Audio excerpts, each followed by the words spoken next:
Halo, Bismillahirrahmanirrahim. Assalamualaikum warahmatullahi wabarakatuh. Jumpa lagi dengan saya Sutrisno, kita di Sutrisno Soekarno Channel. Nah, kali ini kita akan belajar bareng terkait dengan dunia web programming. Nah, kali ini kita akan membuat satu program dengan nama To-Do List. Jadi nanti untuk pembangunan program ini kita menggunakan HTML, menggunakan CSS, dan juga JS. Ini sudah jadi programnya, kira-kira seperti ini. Kemudian saya show preview. Nah, ini untuk hasilnya, aplikasi to-do list. Jadi nanti akan ada text box. Nanti kita masukkan, kemudian button ditambah, kita klik, maka nanti data yang kita masukkan di text box tadi akan muncul di sini. Kemudian ada hapusnya. Oke, seperti itu aja ya. Nah, ini saya pisahkan filenya. Jadi ada dua file. File yang berisi HTML sama CSS, saya namain index HTML. Untuk skripnya, yang untuk khusus untuk JS-nya, saya sudah siapkan semuanya dan juga sudah saya kasih komentar nanti untuk menjelaskan teman-teman semuanya. Jadi untuk file index.html ini, cara buatnya mudah aja ya. Jadi misalnya klik di sini, misalnya namanya jadi index1.html. Nah, kemudian kita buat file HTML-nya untuk apa namanya, eh,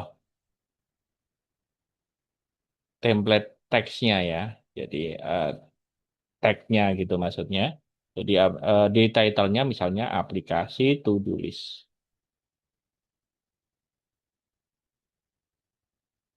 Oke, kemudian, nah datanya kita akan ambil aja biar nggak kelamaan. Jadi ini simple aja sih sebenarnya.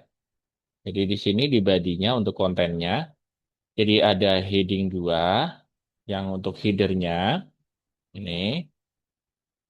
Ini headernya, kemudian text box-nya ini, input type text, kemudian juga ada placeholder, namanya masukkan tugas ini ya. Kemudian tambah.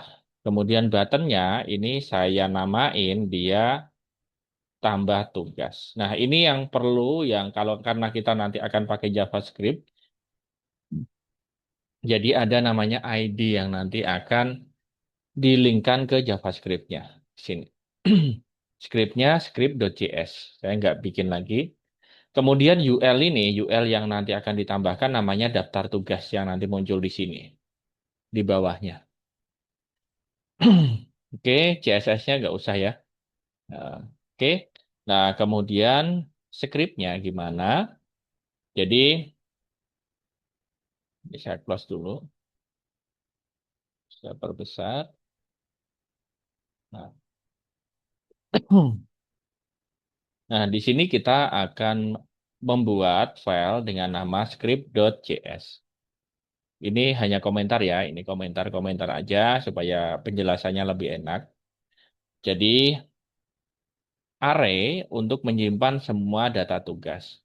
Array ini digunakan untuk menyimpan daftar tugas. Saat tombol tambah ditekan, maka data akan dimasukkan ke dalam array dengan menggunakan metode push ya. Nah, sini metode push berarti akan menambahkan data. Jadi kita membuat variabel namanya tugas di sini. Tugas itu berisi data array yang masih kosong di sini. Oke, jadi kita sudah membuat tempat untuk menaruh datanya. Nah, kemudian kita akan membuat fungsi yang menampilkan seluruh data tugas. Ini ya, skripnya sebenarnya ini aja. Ini yang lain-lain ini komentar aja ya. Fungsi ini bertugas mengambil seluruh data yang ada di dalam array tugas, kemudian menampilkannya ke dalam HTML. Jadi kita membuat function dengan nama tampilkan tugas. Nah ini saya selalu untuk membuat function itu pakai camel case. Jadi camel case itu apa?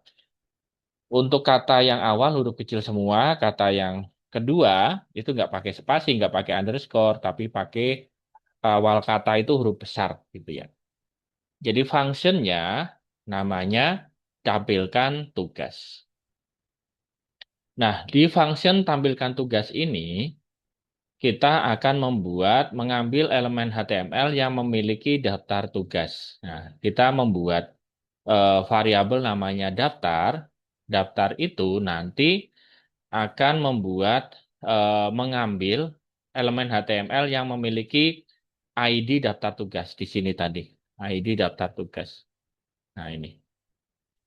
Oke, jadi ID daftar tugas itu pakai UL, list gitu ya. Kan ada UL, ada OL ya. Unordered list, ada ordered list. Untuk list ya.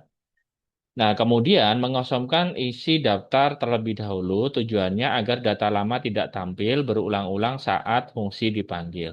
Nah, jadi kita daftar inner HTML-nya kita kosongkan dulu datanya. Kemudian melakukan perulangan sebanyak jumlah data yang ada di dalam array tugas. Jadi kita membuat perulangan for let i, jadi variabel i sama dengan 0. Jika i lebih kecil dari tugas, maka nanti akan ditambahkan terus gitu ya. Jadi akan menambahkan setiap tugas ke dalam elemen li beserta eh, tombol hapusnya. Jadi variabel tugas sama dengan i menampilkan isi tugas berdasarkan indeks. On klik hapus tugas, kemudian mengirim nomor indeks ke tugas ke fungsi hapus. Misalnya tombol pada data pertama akan menjadi titik 2 on klik hapus tugas. Nah, jadi skripnya seperti ini. Daftar inner HTML. Jadi kan ada UL ya. UL kita tambahkan LI. LI itu berisi dari tugas-tugas yang sudah dimasukkan. Nah ini, ya ini LI-nya. Isinya adalah tugas-tugas itu. Nah, tugas-tugas itu nanti akan terus ditambahkan di sini. Nah, ini tadi pakai for. Jadi dia akan berulang-ulang terus sesuai dengan apapun yang diinput. Nah, ini gampang ya. Nah, kemudian ada button hapus. Hapus, on klik, hapus tugas. Nah, ini dihapus. Nah, hapusnya gimana? Nah, ini untuk tambahkan tugas, function tambah tugas, let input. Jadi untuk input data ya, dokumen get element ID tugas. Ya, berdasarkan dari ID tugas yang tadi di-send sama text box-nya. Kemudian let isi tugas itu input value-nya yang ada dari tugas ini tadi yang diinput. Kemudian memastikan input tidak kosong. Jika isi tugas itu tidak kosong gitu, jadi isi tugas tidak kosong, maka dia akan tugas itu di push ke isi tugas. Kemudian input value-nya, kemudian menampilkan tugas. Nah, kemudian ini untuk fungsi menghapusnya, function hapus tugas, kemudian, nah untuk hapus itu splash ya, splash indeksnya satu-satu jadi yang dihapus. Kemudian tampilkan tugas. Jadi setelah dihapus itu nanti ditampilkan kembali. Nah itu sih skripnya. Ini banyak itu karena ada apa namanya komentar ya. Jadi sebenarnya skripnya hanya ini, kemudian ini, yang ini komentar ya. Oke, silakan aja teman-teman praktekin. Mudah-mudahan gampang dimengerti. Kalau nggak mengerti, mengertiin. Kalau nggak mengerti, terus berusaha ya supaya mengerti. Oke. Nah, untuk teman-teman yang mau belajar untuk web programming, jadi saya membuka kelas untuk paket namanya Webmaster Complete plus Website. Jadi nanti kita akan belajar dari awal, mulai dari HTML, CSS, MySQL, Bootstrap, JavaScript, PHP, sampai Laravel dan juga nanti ada free bonus untuk domain sama hosting 1 tahun. Gitu ya. Jadi pertemuannya 30 kali pertemuan, per pertemuan 2 jam. Kemudian sistemnya privat, waktunya fleksibel juga, jadi koordinasi jadwal 1 hari sebelumnya dan biayanya hanya 4 juta aja. Oke, itu dari saya mudah-mudahan bermanfaat. Kurang lebihnya mohon maaf. Wassalamualaikum warahmatullahi wabarakatuh.